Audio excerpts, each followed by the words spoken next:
আসসালামু আলাইকুম। আমি জেসমিন নেওয়াজ আমার কুকিং চ্যানেল থেকে আপনাদেরকে জানাই স্বাগতম। আজকে আমার রেসিপিতে নিয়ে এসেছি ডালের বড়ি দিয়ে, বাটা মাছ দিয়ে, বেগুন, আলু, টমেটো দিয়ে রান্না করেছি। এতই স্বাদ হয়েছে যে কি বলবো, মাছ মাংস খেতে খেতে মনে হচ্ছিল যে এটা একটা অমৃত স্বাদের মনে হচ্ছিল। এভাবে আমরা খেয়ে নিয়েছি, এত মজা হয়েছে। আর কি এভাবে আমি এক্সপ্লেন করব সেটা আমি বুঝতেই পারছি না। আর এই রান্নাটা আমি A to Z দেখাবো আপনাদেরকে। আর এই রেসিপিটা দেখে আপনারা একটি লাইক দিয়ে কন্টিনিউ করবেন, স্কিপ করবেন না, এটাই আমার অনুরোধ রইল আপনাদের কাছে। প্রথমেই আমি একটা ফ্রাই প্যান বসিয়ে দিয়েছি মাছটা ভেজে নেওয়ার জন্য। মাছটা আমি হলুদ আর লবণ দিয়ে শুধু ভেজে নিচ্ছি। আর মাছ ভাজার সময় আমি কিন্তু তরকারিতে যেই মাছটা দেওয়া হবে শুধু হলুদ আর লবণ দিয়ে আমি মাখিয়ে নেই। আর এই মাছটা দিয়ে আমি রান্না করব। আর এখানে 2 টুকরা পাঙ্গাস মাছ দিয়েছি। ওই পাঙ্গাস মাছটা আমার ছোটো মেয়ের জন্য আমি ভুনা করে দিব। সেই জন্য আমি এই মাছের সাথে, বাটা মাছের সাথে আমি ওই 2টা মাছের টুকরাও দিয়ে দিয়েছি। আর এই বাটা মাছটা দিয়ে আমি বেগুন আলু দিয়ে রান্না করব ডালের বড়ি দিয়ে। আর এই বেগুন তরকারিটা আমি আর আমার হাজব্যান্ড খাবো। আর এই তরকারিটা আমি আর আমার হাজব্যান্ড খেয়ে আমরা অনেক মজা পেয়েছি। এবং মাছটা ভেজে নিয়ে তারপর তরকারিটা আমি বসিয়ে দিব, আপনারা দেখতে থাকুন। তারপর আমি আরেকটি ফ্রাই প্যান বসিয়ে দিয়েছি এখানে।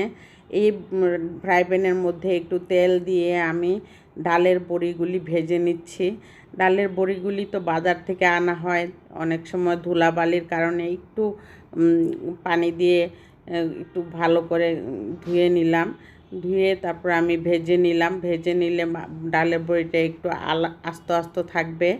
আর এই ডালের বড়িটা দিয়ে কিন্তু অসাধারণ মজা হয় যে কোনো তরকারি। আপনি ইলিশ মাছ দিয়েও ডালের বড়ি দিয়ে রান্না করে খেয়ে দেখবেন, অনেক মজা হয়। ডালের বড়িটা দিলে আরেক মজাটা দ্বিগুণ বেড়ে যায়। আর সেই ডালের বড়িটা আমি ভালো করে এখন তেল দিয়ে একটু ভেজে নিব।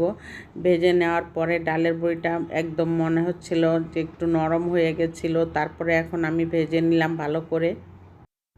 ডালের বড়িটা যখন ভাজা ভাজা হয়ে আসলো নামিয়ে নিলাম।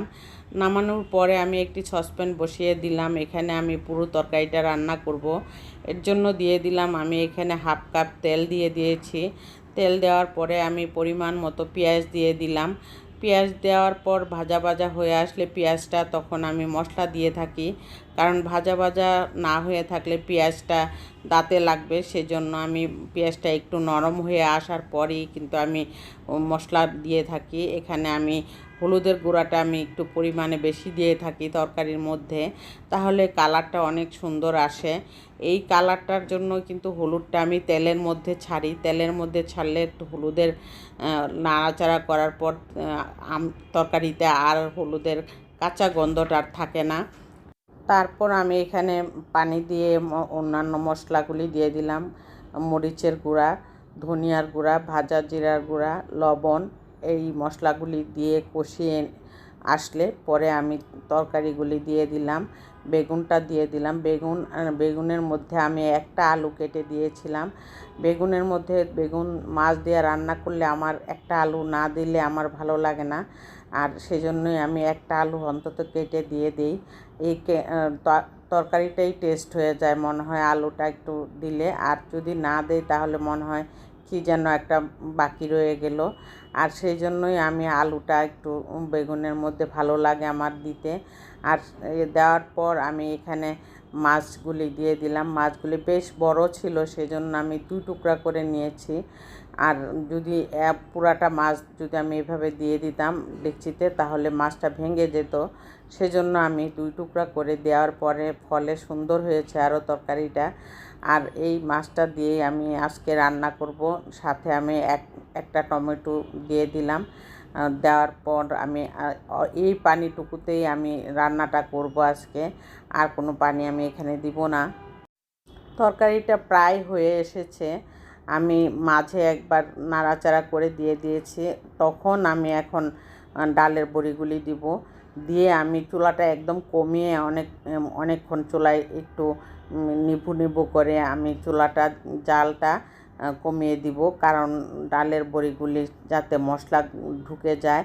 মশলা না ঢুকলে কিন্তু টেস্ট হবে না।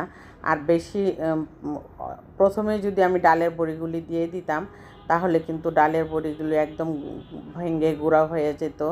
আর সেই জন্য আমি নামানোর কিছুক্ষণ আগে আমি দিব, যাতে তার দেওয়ার পরে আমি আবার অনেকক্ষণ চুলায় রাখবো, একদম জালটা কমিয়ে রাখবো চুলার আঁচটা।